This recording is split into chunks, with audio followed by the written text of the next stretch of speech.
as we will see. So, Call of the Wild by Jack London. Let's look at his life. If any of you are from the Bay Area, you will recognize this. This is San Francisco. This is where Jack London was from. This is where he lived. He lived in different areas around the city, but he is a Westerner in the sense that, well, Henry David Thoreau or Walt Whitman, none of those were. He's from the West. Mark Twain is from Missouri. That sort of counts. But he's most definitely a Californian, and I think it changes his outlook on a lot of things, certainly that Eastern writers would look at differently. So he is a San Francisco boy. He is a city kid, yes, but he also has a lot of experience with the outdoors as well. But San Francisco wasn't nearly as settled back then as it is now.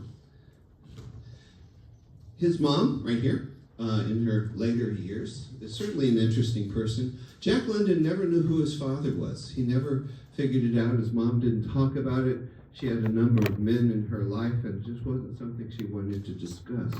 So he never learned, so he was raised as a lot of writers were, a lot of people are, by single moms.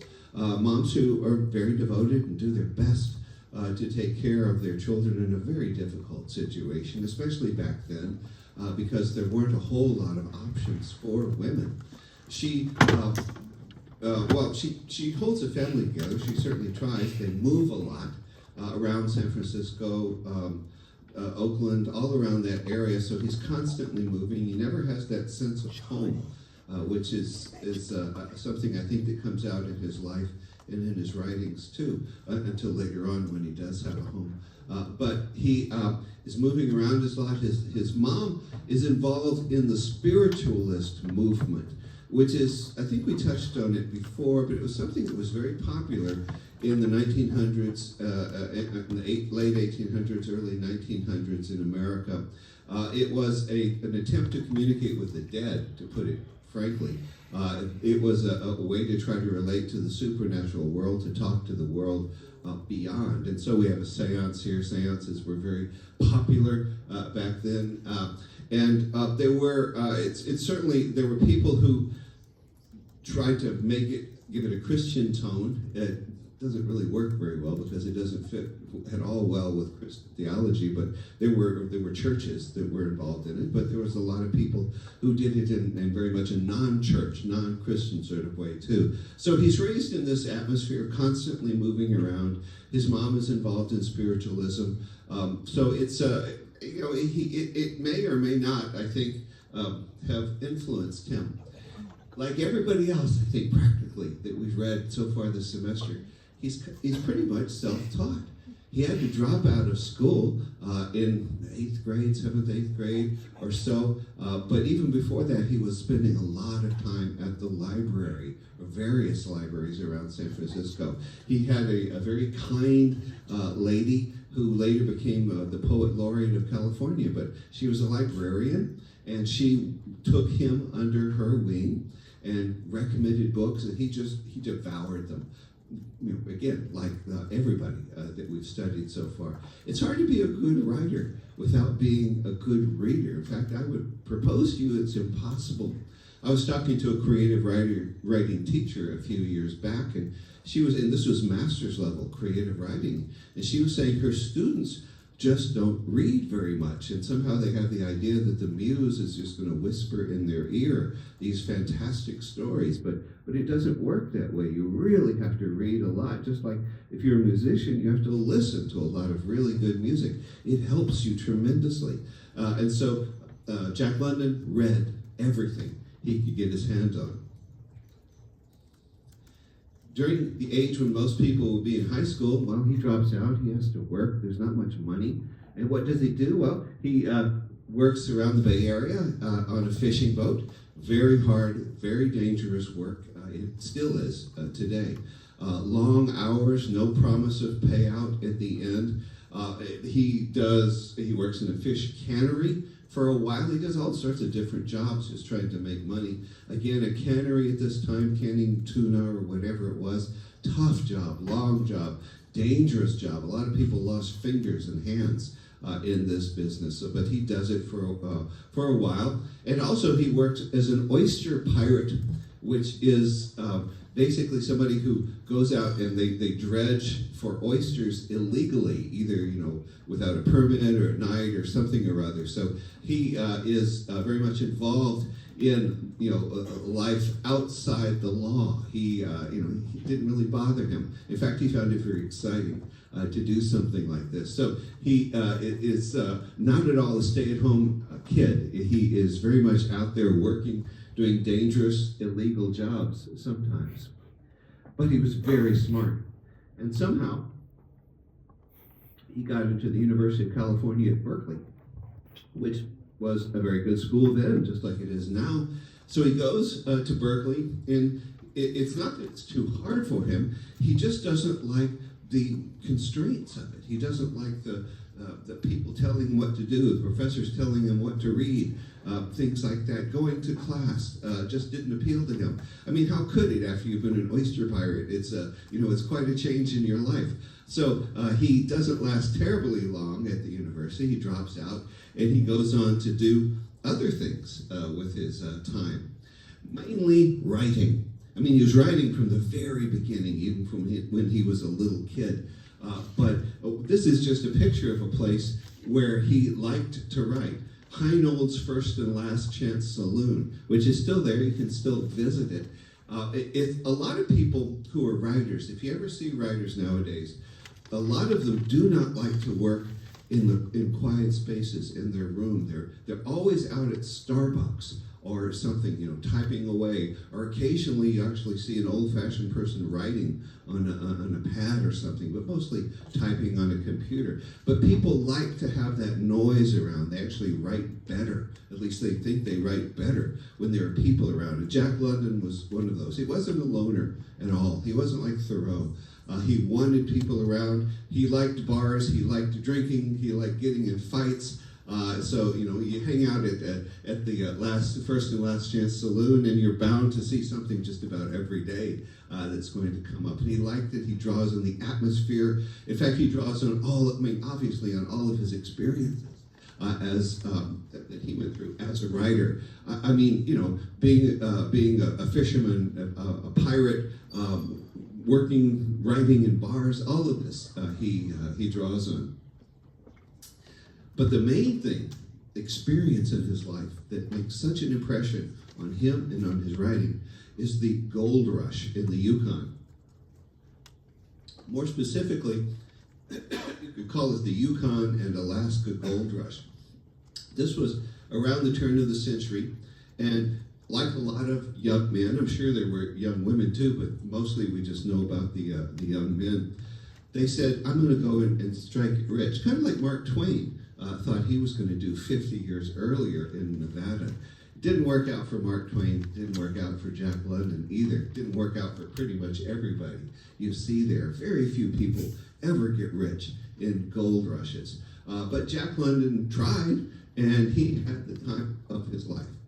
And it was just the sort of thing he really loved to do. You see here, what happened was, in order to get to the gold fields that were up on the lower Yukon and or the mid-Yukon and the eastern parts of Alaska, you had to land in Canada, and then you had to go up, and there were a whole bunch of Mounties around to making sure you weren't killing each other at the time, and you had to go up, and that's not ants there, those are people walking up the mountain, and then they get over there, and then they can go down into the Yukon River Valley and go up and hopefully look for gold. So it made a huge impression on him. And the experience comes up, as you saw in his writings, about the gold rush and about Alaska and about the Yukon. It's something that it made his most popular stories. He writes about a lot of stuff, honestly, but it's the stories about the gold rush that really grab people's imaginations. And he writes, and he writes, and he writes, and he writes, and he gets published. He is one of those authors, unlike Emily Dickinson. He is an author who gets known in his lifetime and makes a decent amount of money. You could even call him rich by the end of his life. he publishes in the Saturday Evening Post and just about any other magazine you can think of. The Call of the Wild is published as a serial. Remember serials? They were huge in the time, where you publish a chapter each week or each month. And so that was a really popular thing, and it really got Jack London known, because he was, people just love these stories of the West. I mean, think about the audiences are in Los Angeles or Boston or wherever it might be, or in Paducah, Kentucky, and they're, just living their lives, doing their thing. And so this is a wonderful escape for them to read about somebody who's actually out there in the Yukon and writing stories and doing all this. So very popular. He writes for newspapers. He writes for journals. He has experience as a journalist. Again, common thread with a lot of writers so far this semester, because it's that great training that they get from the journalistic experience for writing books. There's really nothing better. And he gets married, and he has a family. And he's raised by a mom who really does her best, but he doesn't know who his dad is. He's moving around all the time. So, and I'm sure I know people like this who really had rough childhoods, who had no attachment, missing one or both parents, and family becomes so important to them. And this is what it was like for Jack London, too. He became a real family man and absolutely adored the family life that he got to lead after he had made a little bit of money and returned from the Yukon and could settle down. But he didn't settle down, honestly. I mean, not really. He would go off and do things from time to time that most people wouldn't think about doing. He became a correspondent to the Russian-Japanese war that was going on in the very early 1900s. And it was Russia lost. Russia was having a lot of trouble back then. But Russia lost this war. Jack London went, and he talked to both sides, and he is following all of this. And of course, it's a very violent war and a very difficult situation. He was used to the Yukon, so I think the cold of Manchuria probably didn't get to him as much as it did to some people. But he writes about war. He writes about the experiences of war. If you're an Ernest Hemingway fan, Hemingway loved Jack London and it was very influenced by him. You're probably going to see a lot of similarities here between London and Hemingway. There's tons of them that we come across. And one was that Hemingway was a journalist and a correspondent as well in war. Well, Jack London buys a ranch. This is a home he never had. It's a home up in California, Northern California. You can go and see it. It's a very nice place, and he raises his family there, and it's a place he returns to. Sure, he goes to Manchuria, Europe, or whatever every now and then, but he comes back, and the sense of home is so important to him, even though his writings don't reflect it so much. Personally, the sense of home is just is central. And he's buried there. Jack and Charmian London are buried in the little family graveyard, as very much happened. The graveyards, as far as collective community city graveyards, are not the most recent. I mean, they're very recent things. People generally were buried on their in the family. If you lived out in the country, you're buried out in the family farmstead somewhere. And Jack London is buried there. You can go visit his grave if you would like. So what did Jack London care about? What influenced his writing? What was this guy like? Well, as I said, you might consider him a mixed bag in some ways. Very controversial man in many ways. He was very much, in fact, he was one of the first people who was interested in animal rights. Who really, this was important to him. It's the early 1900s. They're transitioning to trucks and cars.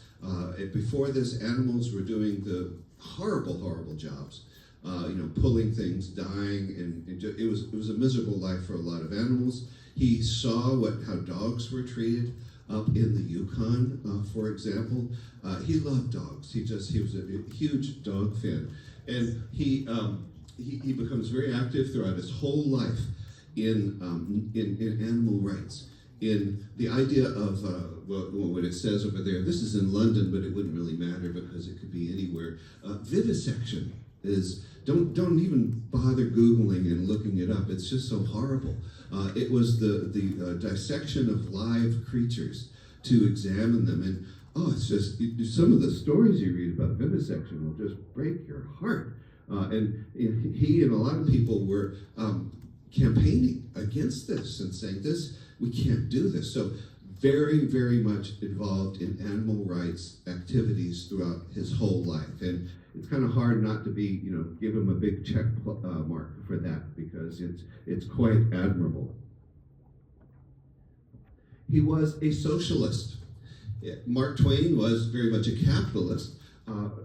Jack London believed in a socialist economic system where the state owns the resources, the means of production, and then it distributed to the needy, to all of us as we need it.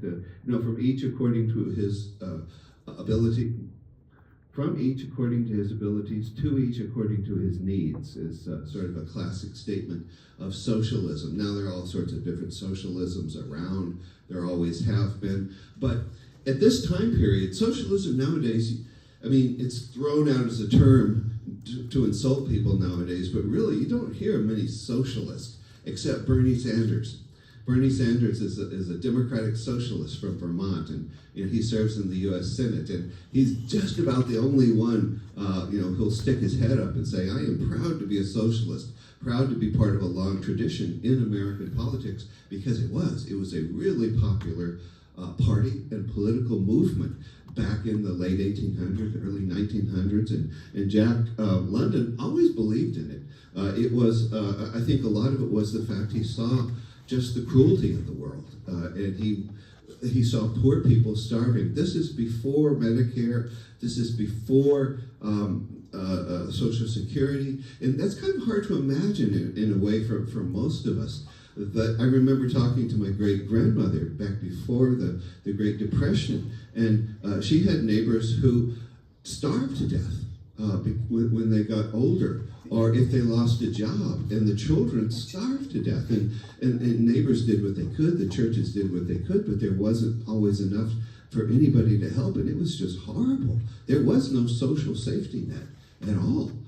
So this is one thing that really captured the attention of the socialists, and they said, people should not be starving to death in this country. People should have basic medical care. So this was an argument that persuaded a lot of people, and persuaded Jack London certainly, and they become a very powerful political movement that lasts really in this country, going strong until just about the Cold War, because then you have Russia versus the U.S., and socialism is identified with the Russians, the communists, and so all of a sudden, boof, it just sort of falls off the picture at that point. But before that, it was very popular. So contrast Jack London and Mark Twain easily on that. Thoreau, you remember, was an anarchist. A very friendly, gentle anarchist, but he didn't want any government at all. So he wouldn't have agreed with Jack London either. Religious beliefs. As you can probably see from that picture, he was an atheist. He wasn't an agnostic. He didn't say, I don't know if there's a God or not, or God is the wind blowing through the trees or something. He said, nope, not true. Is no God. And we should move on because, thinking about God is just wasting our time.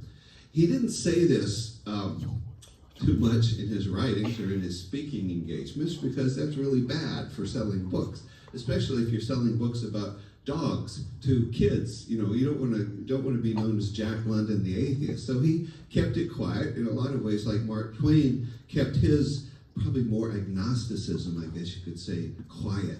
But Jack London cared nothing about religion, cared nothing about God, saw nothing positive in it at all. It doesn't come out that much in his writing, certainly not in the Call of the Wild, but it's there, and people, if they look hard enough, they can certainly find it. But on a personal level, this is what he believed, or in fact did not believe. He was, I didn't know how to represent this very well, but he was very much like Hemingway. If you've ever read about Hemingway in his life, Hemingway loved nothing more than to go down to Havana, Cuba, and get in a bar fight. That was just the epitome of being a man. And so Jack London was like this too in the generation before Hemingway. He loved doing at least what he perceived of as manly things.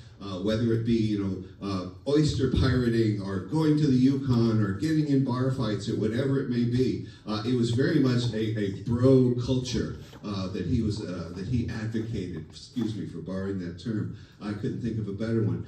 But it's very much in his writings, something you see. And it's not, I hope, too much of a leap to even see it in The Call of the Wild, because you look at the dogs, and they have that very much that same sort. They're dogs, but they have sort of that manliness, sort of overcoming adversity kind of attitude. Women are not particularly in Jack London's writings all that much, anyway. There are some, but he writes stories about men for men is what it seems like. But it's something that was something that definitely comes out in his works. One of the really nasty bad things about Jack London was he was part of a movement that, again, sadly was very active, especially in the West Coast, especially in California in the early 1900s. It's the anti-Chinese movement. Because Chinese immigration had started to America in the late 1800s, especially with the railroads being built. And there was just among white Americans, many white Americans, just this visceral dislike of the other with a capital O, and they saw the Chinese as the other. Irish, Italians, of course, on the East Coast experienced all kinds of prejudice and problems, but nothing like the Chinese faced in the West Coast of America. There were anti-Chinese leagues that were formed that leading citizens were proud to be a part of. Jack London was very open about his advocacy against Chinese immigration and about wanting to send Chinese back home. It was sadly a very strong movement in America back at that time, and he was a part of it, like a lot of people. A lot of people shared his view. Probably a lot of people who we wouldn't even think about that shared these very strong anti-Chinese views, worked for legislation against Chinese immigration. Again, you get some of that with Southern Europeans on the East Coast, some legislation and such. It seems like they're very welcoming of English and Scottish people, but Southern Europeans and Irish, not so much. But anyway, certainly I think something that, from my point of view, we certainly should be ashamed of. Oh, here's another one. Eugenics. He was a big advocate of eugenics. This feeds into the anti-Chinese feeling too, because people who were in the eugenics movement almost universally saw white people as the highest race, the most developed, the most intelligent race. And so they not only wanted to keep other races out so they could avoid confronting them or God forbid, mixing with them, but they wanted to improve the white race too and breed out things that were undesirable in their point of view. And you can imagine all sorts of things might be undesirable. But it was a huge movement in the United States. You may know something about it, but in the early half of the 20th century, the 1900s, it was big, and people got very scientific about it and wanting to encourage everything they could so that people had blonde-haired, blue-eyed children. That was their ideal. Now, if this sounds kind of like Nazi Germany, it should, because Nazi Germany was very much influenced by this. Hitler loved the eugenics movement in the United States. Big fan, and he was very much influenced by it. So the kind of eugenics that led to just horrible things like the Holocaust really took took root in America. Now, of course, there was anti-Semitism stretching back 2,000 years in Europe, so I'm not saying it all came from America, but it was a big influence on prejudicial movements around the world that was very, very popular in America, and that Jack London was very involved with. Which really raises the question about reading somebody or listening to somebody or whatever it is. Can you do it with a good conscience if that person you discover led a pretty deplorable life in some way or another? I personally am a huge fan of Neil Gaiman's books that he wrote, American Gods, and many of them. But then just a couple of years ago, it came out about Neil Gaiman involved in some really nasty stuff, and I just can't enjoy his books anymore, which is sad because objectively, he is a very good writer. Objectively, Jack London is a very good writer too, but yet what they do colors the perception, I think, certainly, of how we view them. And I'm not going to try to solve that for you today about if you should listen or read people who are morally abhorrent or not. You have your opinions, I have mine, and maybe it's a matter of degree to a certain extent too. When do you cross the line? How bad do they have to be? Because all have sinned and come short of the glory of God. So where do we draw the line? It's a tough one. I think some people are very easy to draw lines about, and some aren't. And I know that there's plenty of people who say, no way, ever read The Call of the Wild because Jack London was a racist and all sorts of horrible things. And I respect that.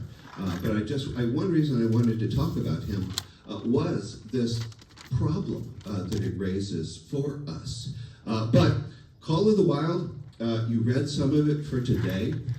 As I said, even if you don't, it's a good story. It's a really good story about a dog who's from California, gets kidnapped, and ends up in the Yukon, and it's an interesting story about how he goes from domestic life to being ultimately the leader of a wolf pack. And you can watch the Harrison Ford movie if you want and see the computer AI-generated dog, which just gives me the creeps.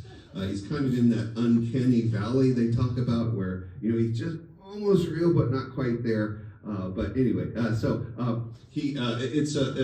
movie is not quite like the book. But anyway, The Call of the Wild is undergone many, many publications, many, many film versions, many, many children's versions, which edit out some of the really violent stuff that you saw. And Jack London wanted to very deliberately to include that violence because this is a sort of violence against animals he's talking about the violence of human nature and the need for social control, socialism, to keep us all from killing each other and to keep people from dying unfairly. So there's a lot of politics and idealism of his undercurrent in The Call of the Wild, and really in everything that he writes. But so it's a book that's a fantastic children's story to read.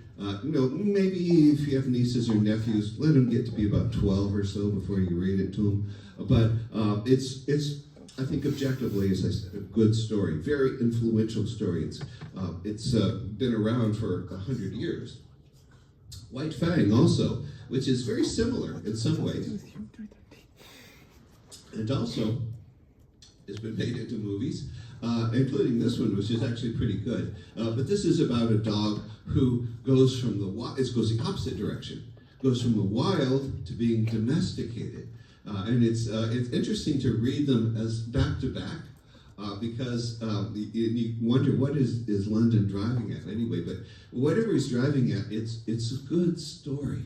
It's a very good story. It's a very good story, as I said, in one of the first to get into the minds of dogs, which is kind of a tricky thing to do because, honestly, I don't know what dogs are thinking. My dog, Wilson, I know what he was thinking the other morning. I took him out for some, who knows why reason. He was up at 4 in the morning. You know how dogs do, like they paw at the side of your bed. He was doing this. I was trying to make him go away, but he wouldn't. So I said, okay, we'll get up, we'll go outside. It's dark. out there, and he's a big dog. He's like 80 pounds now. He's only 8.5 months, but he's big. And so we go downstairs, and it's dark, and we're, I'm just barely awake. And all of a sudden, though, I hear this, which I can't represent very well. But I'd heard mountain lions before, or maybe in a zoo, or you heard a lion do this, but it's an unmistakable sound. And so apparently there was a mountain lion really close that we'd gotten too close to. And what did Wilson do, this brave dog? Well, he bravely threw himself no, he didn't at all. What he did was he bolted up the stairs and went and hid in his crate and left me downstairs to face the mountain lion, who I never saw, but guarantee he was there. But anyway, dogs, so I know what Wilson was thinking about at that moment, but I don't know what he's thinking about most of the time. But anyway, if you like dog stories, you're going to love Jack London. If you have ever read a short story anthology, like in high school, this story is very popular in anthologies of American literature, To Build a Fire. If you ever want the feeling, if you're from Southern California and you've never been cold, and you want the feeling of what it's like to be cold, and to know that you're going to die if you don't get that fire lit, then read this story, To Build a Fire. It's absolutely a masterpiece, and it's very short. And you can, but anyway, it's really, really good. It's one of the best things I think Jack London ever wrote. But it's available on the internet or anywhere you can read it. He also, surprisingly maybe, wrote science fiction. These writers, like him, wrote a lot of different stuff. Remember, they're also trying to make money. This is how they make their living. And so he loves science fiction. He loves science, like Twain and Thoreau. So if you pick up a science fiction magazine from the early 1900s, you might find a Jack London story, like Jack London's gripping novel of a world's end, The Scarlet Plague. This is a very favorite topic. If you think apocalypse movies are something new, they're not. Remember, Mary Shelley wrote a book called The Last Man, which is basically Will Smith, I Am Legend, but 200 years earlier. Jack London did the same thing. It's because it's that irresistible setting. What do you do if the world, as you know it, is coming to an end? What do you do if you have just a fraction of the people left? What do you do when society falls apart? It's fantastic premise for a story, for a movie, and Jack London was he wrote about that. He wrote about a lot of science fiction sorts of things. So he was a very good author to write about a great many things.